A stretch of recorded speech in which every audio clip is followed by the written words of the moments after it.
Welcome to an Alternate Hue. I'm Hugh Anderson, and this is what caught my attention recently. So last time we discussed investment bubbles and unstoppable companies. So let's consider that of the top 20 companies in the S&P 500 in 2000, only 6 remain in the top 20. In the 1990s, the stock market rallied by the continuing decline of interest rates from the peak in the early 1980s and the return of investor enthusiasm for stocks that had been lost in the traumatic 1970s. Technological innovation and the rapid earnings growth of the high-tech companies added to the excitement. In the Howard Marks piece from last time, he stated, quote, "When investors forget that corporate profits only grow about 7% a year, they tend to get in trouble." What this means is that if corporate profits grow at 7% a year and stocks, which represent a share of corporate profits, appreciate at 20% a year for a while, eventually stocks will be so highly priced relative to their earnings that they'll be risky.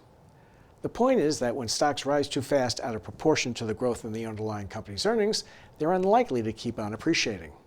So what can you expect when you pay a premium price for a stock? Take a look at this. This graph from J.P. Morgan Asset Management has 324 squares for each month from 1988 through late 2014.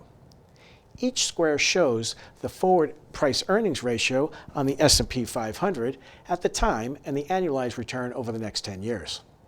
There's a strong relationship between starting valuations and subsequent annualized 10-year returns. Higher starting valuations consistently lead to lower returns and vice versa. There are minor variations in the observations, but no serious exceptions. Today's PE ratio is clearly well into the top decile of observations. During that 27-year period when people bought the S&P at PE ratios in line with today's multiple of 22, they've always earned 10-year returns between plus 2% and minus 2%. It's not what you buy, it's what you pay that counts. The caution light is flashing. Let's keep that in mind.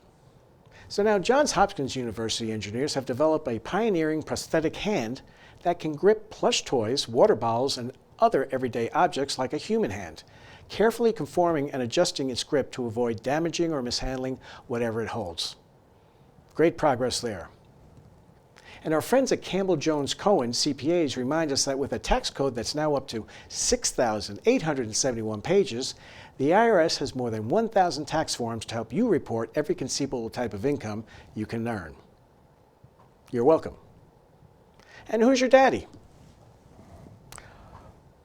Well, according to new DNA research led by David Reich, geneticist at Harvard Medical School who specializes in the study of ancient populations, revealed the peoples of Europe and West Asia, as well as everyone descended from them, and their migrations across the globe, some 4 billion human beings alive today can trace their ancestry to the Yamnaya, a small community of cattle herders who lived 5,000 years ago in what is now Ukraine.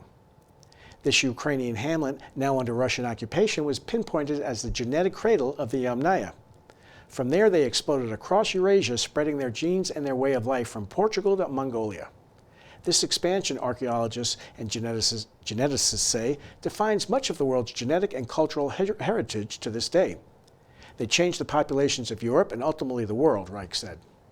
These ancient people did not call themselves Yamnaya.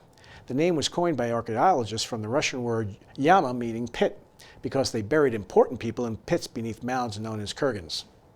They were also likely the first people to ride horses and use wheeled carts, technologies that allowed them to conquer the Eurasian steppes. Experts believe there was likely a religious or ideological driver of the Yamnaya expansion, but since no written records were left, it's impossible to know exactly what drove them to expand the way they did. But the ancient epics of the cultures they engendered, including the Hindu and Homer's Iliad, suggest that they glorified battle and expanded through colonization.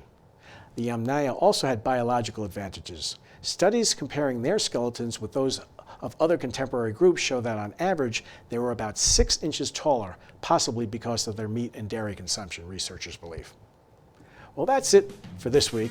I hope you found it somewhat interesting. Don't forget to hop over to hightowerlasvegas.com for more content that my partners put together. Until next time, I'm Hugh Anderson, and this has been an Alternate Hue.